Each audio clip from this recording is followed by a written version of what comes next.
تو آئیے شروع کرتے ہیں قصہ ابراہیم علیہ السلام کا۔ جب ان کی عمر 85 یا 86 سال ہوئی تو سارہ علیہ السلام نے سوچا میں بانجھ ہوں، میرے خاوند بوڑھے ہیں، لیکن اولاد کی تمنا ہے، تو کیوں نہ میں اپنی لونڈی ہاجرہ ہدیے اور تحفے کے طور پر ابراہیم علیہ السلام کو دے دوں۔ چنانچہ ہاجرہ ابراہیم علیہ السلام کو مل گئیں، انہوں نے ان سے شادی کر لی۔ اللہ رب العزت نے جلد ہی ان کے بطن سے آپ کو اسماعیل علیہ السلام عطا فرمائے۔ ہاجرہ علیہ السلام کے ماں بننے پر اور ان کی اولاد کو دیکھ کر سیدہ سارہ علیہ السلام کو فطری طور پر غیرت کا احساس ہوا۔ اللہ کی قدرت دیکھیے، خود ہی انہیں ہاجرہ کو تحفے میں دیا تاکہ اولاد حاصل ہو، اور جب وہ ماں بن گئیں تو اب غیرت محسوس کر رہی ہیں۔ اپنی اس کیفیت سے مجبور ہو کر سیدہ سارہ نے ابراہیم علیہ السلام سے کہا، آپ مجھے اس کے ساتھ ایک جگہ پر نہ رکھیں۔ ابراہیم علیہ السلام نے جب سارہ علیہ السلام کے اندر غیرت کے آثار دیکھے تو ہاجرہ کو ان کی نگاہوں سے دور کر دیا۔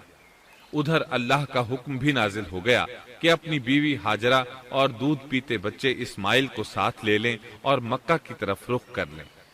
ابراہیم علیہ السلام مکہ کی طرف روانہ ہوئے، یہاں تک کہ مکہ پہنچ گئے۔ یہ جگہ اس وقت بالکل ویران اور بے آباد تھی، نہ کوئی انسان تھا، نہ پانی، نہ نباتات کے آثار تھے، غرض کوئی چیز نظر نہیں آتی تھی، بس پہاڑوں کے درمیان ایک بے آب و گیاہ میدان تھا۔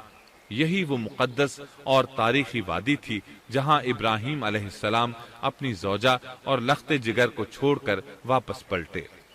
سیدہ ہاجرہ علیہ السلام کو بہت حیرت ہوئی، انہیں یہ امید نہیں تھی کہ ان کے خاوند انہیں ایک بے آباد جگہ تنہا چھوڑ کر چل دیں گے، اس پر بچے کی ذمہ داری الگ تھی۔ چنانچہ انہوں نے ابراہیم علیہ السلام کو آواز دی، لیکن انہوں نے مڑ کر بھی نہ دیکھا۔ اب وہ ان کے پیچھے آئیں اور قریب پہنچ کر بولی، اے ابراہیم، ہمیں کہاں چھوڑے جا رہے ہو؟ یہاں نہ پانی، نہ خوراک، نہ کوئی انسان۔ ابراہیم علیہ السلام نے پھر بھی کوئی جواب نہ دیا، کوئی پریشانی بھی ظاہر نہ کی اور چلتے رہے۔ سیدہ ہاجرہ بھی آپ کے پیچھے چلتی رہیں اور پوچھتی رہیں کہ ہمیں کس کے حوالے کر کے جا رہے ہیں؟ یہاں تو کوئی بھی جاندار نہیں، مکمل طور پر بے آباد علاقہ ہے۔ لیکن انہوں نے اب بھی کوئی توجہ نہ دی۔ آخر سیدہ ہاجرہ نے کہا، کیا آپ کو اللہ نے اس کام کا حکم دیا ہے؟ اب آپ نے جواب میں فرمایا، ہاں۔ تب سیدہ ہاجرہ بولی، اگر یہ بات ہے تو اللہ تعالی ہرگز ہمیں ضائع نہیں ہونے دے گا۔ چنانچہ جوں ہی ہاجرہ علیہ السلام کو پتا چلا کہ انہیں تنہا چھوڑ جانا اللہ کے حکم کی بنا پر ہے تو فوراً یقین بھرے لہجے میں بولی، تب اللہ ہمیں ضائع نہیں کرے گا۔ یہ کہہ کر وہ اپنے شیر خوار بچے کی طرف پلٹ گئیں۔ خوراک اور پانی چند دن میں ختم ہو گئے، پانی کا ایک قطرہ پاس نہ رہا۔ اب پانی کی تلاش شروع کی، لیکن اپنے لیے تو درکنار، ماں کو بیٹے کے لیے بھی پانی نہ ملا، نہ خوراک۔ اب بچہ لگا بھوک سے بلکنے، خوراک نہ ملنے کی وجہ سے ماں کا دودھ بھی خشک ہو گیا تھا۔ عورت کتنی بھی باحوصلہ ہو، اپنے بچے کو بھوک سے بلکتے نہیں دیکھ سکتی۔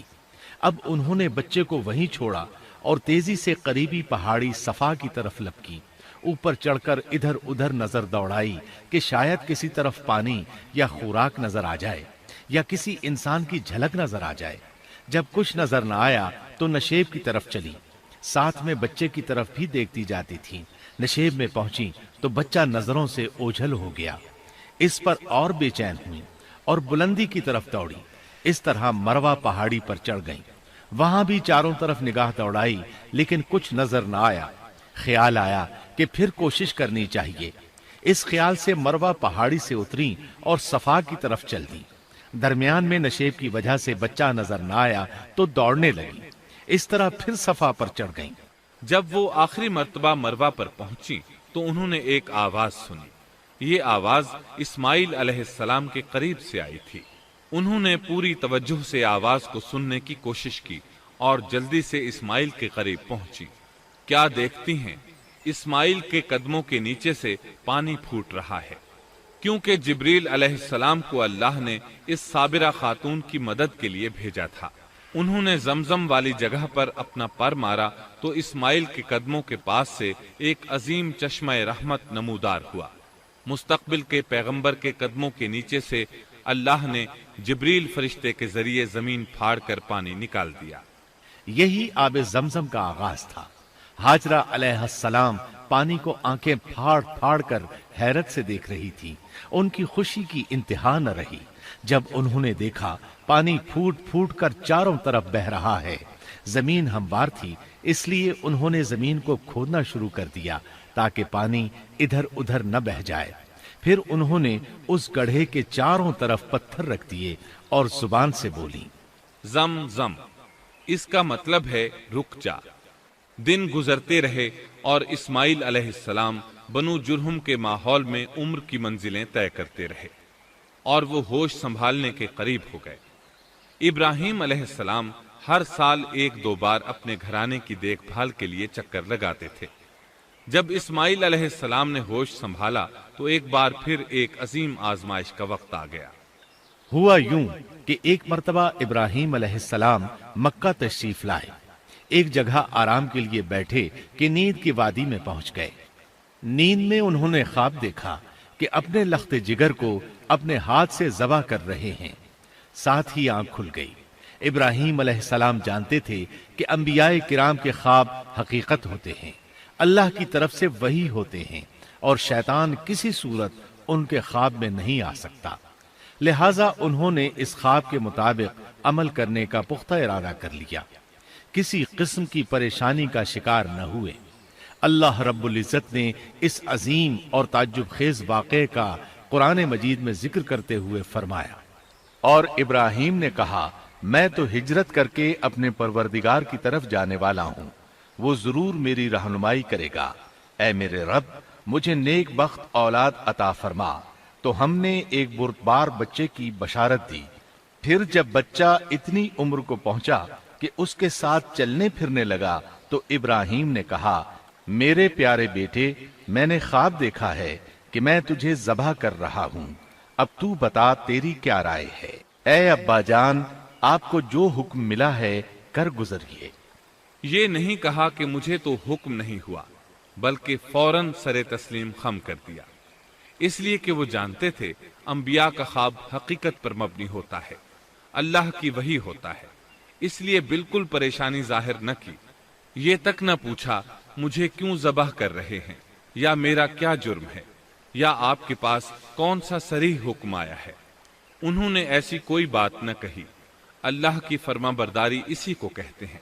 چنانچہ اپنے باپ سے کہا، اے ابا جان، آپ کو جو حکم ہوا ہے اس کو کر گزریے، انشاءاللہ آپ مجھے صبر کرنے والوں میں پائیں گے۔ بہرحال باپ بیٹا دونوں ہی مصمم ارادے کے ساتھ اللہ کا حکم پورا کرنے کے لیے پیش ہو گئے۔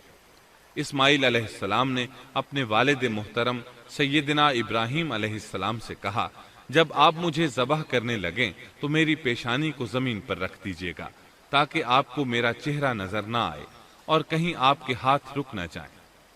اب ابراہیم علیہ السلام نے بیٹے کی پیشانی پکڑ کر زمین پر لٹا دیا، جیسا کہ اللہ تعالی نے فرمایا۔ جب دونوں مطیع ہو گئے اور ابراہیم نے اسے پیشانی کے بل لٹا دیا، اب انہوں نے چھری پکڑی اور گردن پر چلا دی، لیکن چھری نے گردن نہ کاٹی، بالکل اسی طرح جیسے آگ نے ابراہیم کو نہیں جلایا تھا، اس لیے کہ چھری میں کاٹنے کی طاقت اور آگ میں جلانے کی صلاحیت اللہ کے حکم کے بغیر نہیں آ سکتی۔ اللہ نے دونوں سے یہ طاقتیں سلب کر لی۔ اب ابراہیم زور لگا رہے ہیں، ادھر اسماعیل علیہ السلام کہہ رہے ہیں، ابا جان جلدی کیجئے، چھری چلائیے۔ اللہ تعالیٰ نے اس واقعے کا ذکر یوں فرمایا ہے، جب وہ دونوں مطیع ہو گئے اور ابراہیم نے اسے پیشانی کے بل لٹا دیا۔ اس مطیع ہونے سے مراد اللہ کے حکم کو نافذ کرنا ہے۔ اب ظاہر ہے مطیع تو وہ پہلے بھی تھے، لیکن یہاں اسلما یعنی مطیع ہونے سے مراد کامل اسلام ہے۔ نہایت واضح اور حقیقی اسلام مراد ہے، اس لیے کہ کامل اسلام وہی ہوتا ہے جس میں بغیر کسی تردد اور توقف کے اللہ کے امر اور نہی کی تصدیق کی جائے۔ یہ تھا حقیقی اسلام۔ ہاں تو چھری چلتی رہی، گلا نہ کٹا، اس لیے کہ امتحان اور آزمائش کی تکمیل ہو چکی تھی۔ یہ بات ثابت ہو چکی تھی کہ اللہ کا حکم نافذ کرنے میں دونوں پوری طرح کوشاں ہیں۔ اللہ تعالیٰ بھی فرما برداری ہی کا صلہ عطا فرماتے ہیں۔ چنانچہ آواز آئی، ہم نے اسے پکارا، اے ابراہیم تو نے خواب کو سچ کر دکھایا، یقیناً ہم اسی طرح نیکوکاروں کو جزا دیا کرتے ہیں، یقیناً یہ ایک کھلی آزمائش تھی۔ اللہ فرماتے ہیں، اور ابراہیم وہ ہیں جنہوں نے وفاداری کی۔ اس آیت میں یہ نہیں بتایا گیا کہ کس چیز میں وفاداری کی، اس لیے کہ وہ تو ہر معاملے میں مکمل طور پر وفاداری کا مظاہرہ کر چکے تھے۔ آگ میں ڈالے جانے والا معاملہ، بیوی اور بچے کو لق و دق میدان میں چھوڑ آنے کا معاملہ، پھر ذبح کا امتحان، تعمیر بیت اللہ کی مشقت، غرض ہر معاملے میں وفادار تھے، حتیٰ کہ اپنا مال اللہ کے راستے میں خرچ کرنے میں اس قدر وفادار کہ ابو زیفان کے لقب سے مشہور ہو گئے۔ اس کا معنی ہے مہمان نواز۔ ہم نے اسے عظیم ذبیحے کا بدلہ عطا کیا۔ چھری نے گلا نہ کاٹا۔ ایسے میں ابراہیم علیہ السلام نے ایک آواز سنی، آواز پیچھے سے آئی تھی۔ انہوں نے مڑ کر دیکھا، جبریل علیہ السلام نظر آئے، وہ آسمان سے ایک مینڈھا لے کر آئے تھے۔